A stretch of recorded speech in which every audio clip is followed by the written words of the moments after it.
फिर देख रहे हैं, रोलिंग एक्शन।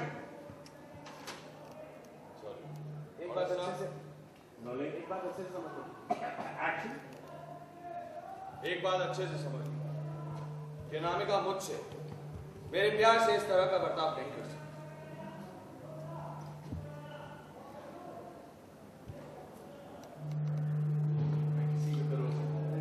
एक बात अच्छे से समझ लो, मैं उससे कभी दूर नहीं हो सकता, वो मुझसे मैं उसे कहीं से भी ढूंढ निकालू।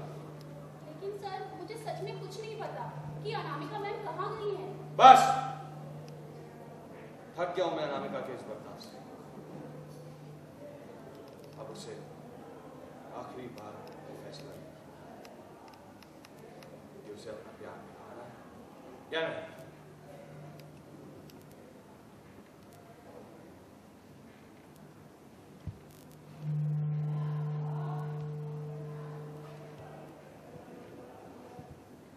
कुछ बोला तुमने? लेकिन अनामिका गई है। ऐसा कैसे हो सकता है कि तुम्हें नहीं बताओ कहां गई? मुझे बताकर नहीं गई है।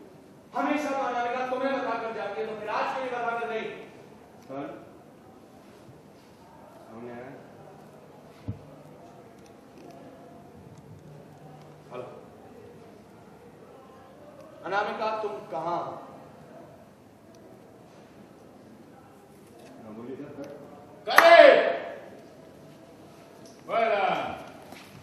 आजा, निकलने सब लोग और एक कट करने जाए। Okay ready? मैं जाके वैसे ही बैठूंगा। भाई लोग कट बोला सोचो मत। करे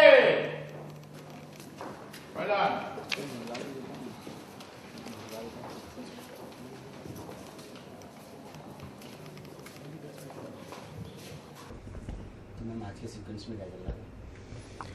आज का सीक्वेंस एक्चुअली बहुत मुद्दत के बाद इस सीरियल में बहुत कह सकते हैं आप भारी भरकम जैसी सीक्वेंस आई है। ये बेसिकली सीक्वेंस ऐसी है कि जहाँ पे मधु को पता चलता है कि पाब्बो उसको बहुत सारे निवारण करने के लिए कह रही थी अलग अलग तत्वों के हिसाब से। तो वो कहती है, तो वो उस चीज़ का मौका ढूंढती है और वो कहती है कि अभी तक तो हमने जो भी 4-5 तत्व यूज़ किए हैं और अग्नि का तत्व रह गया, क्योंकि तब तक मधु को ये पता चल जाता है कि पाब्बो ने जो भी निवारण करवाए थे वो गुरुजी के कहने पे नहीं करवाए थे। उसका ढंग अलग होता है जो गुरुजी के निवारण का था और पाब्बो का ढंग कुछ अलग था।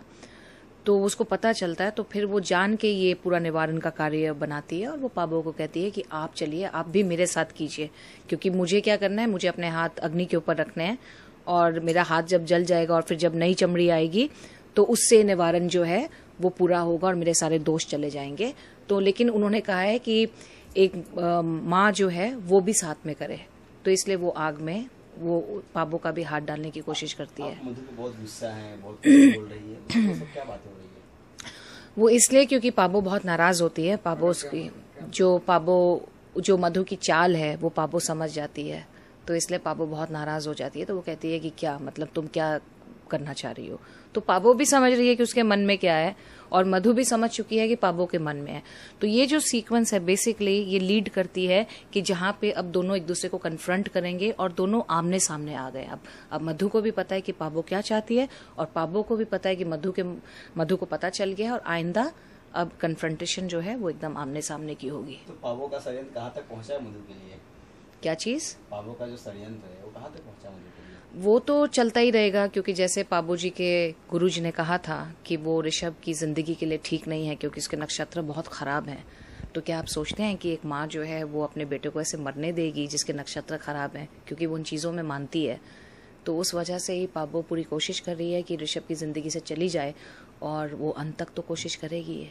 लेकिन मधु ऐसे ही आर्के को तो छोड़ने वाली है नहीं, तो आप इसके लिए क्या कर सकते हैं मधु को छुड़ाने के लिए आर्के से? अभी तक तो निवारण का उसने काफी इस्तेमाल किया है और आगे चल के अब देखते हैं कि किस तरह से वो क्या क्या करेगी। मधु को कहीं ना कहीं पता चल गया है कि पाब्बो उनके लिए गेम खेल रही है, षड्यंत्र रच रही है, कहीं ना कहीं उनको पता चल गया है। पता चल गया है। तो फिर इसका क्या निवारण होने वाला है? आर्के को जब ये पता चला है कि पाब्बो ही ये सब गेम रच रही है, तो आर्के क्या करने वाला है? देखिए, अगर हम कहानी अभी से खोल देंगे तो फिर सीरियल को खींचने का कोई फायदा नहीं होगा। वो तो ऑब्वियसली जाहिर है कि वो बात की बात है, उसमें अभी काफी वक्त है। तो मधु क्या कुछ मतलब कितना गुस्सा आप पे उतारी उस समय? मतलब को गुस्सा क्या है, अल्टीमेटली पाबो जो है वो माँ के दर्जे में है, तो मधु जो भी थोड़ा बहुत अपने हिसाब से कर पाई वो की, और पाबो को भी जो भी जवाब अपने हिसाब से देना था वो पाबो ने भी किया। तो अभी तो बेसिकली आमना सामना हुआ है और यहाँ से ओपन चैलेंज शुरू हो गया दोनों का। दीपिका और पाबो दोनों एक साथ और मधु अकेला। हाँ, लेकिन दीपाली तो उसलिए है कि जैसे पाबो उसको जो बोलेगी चलो ये कर दो, चलो वो कर दो, तो वो तो दीपाली करेगी। तो आगे क्या कुछ ट्विस्ट आने वाला है? बहुत से ट्विस्ट आने वाले हैं, मैं ये जरूर जानती हूँ। Okay, thank you. Thank you.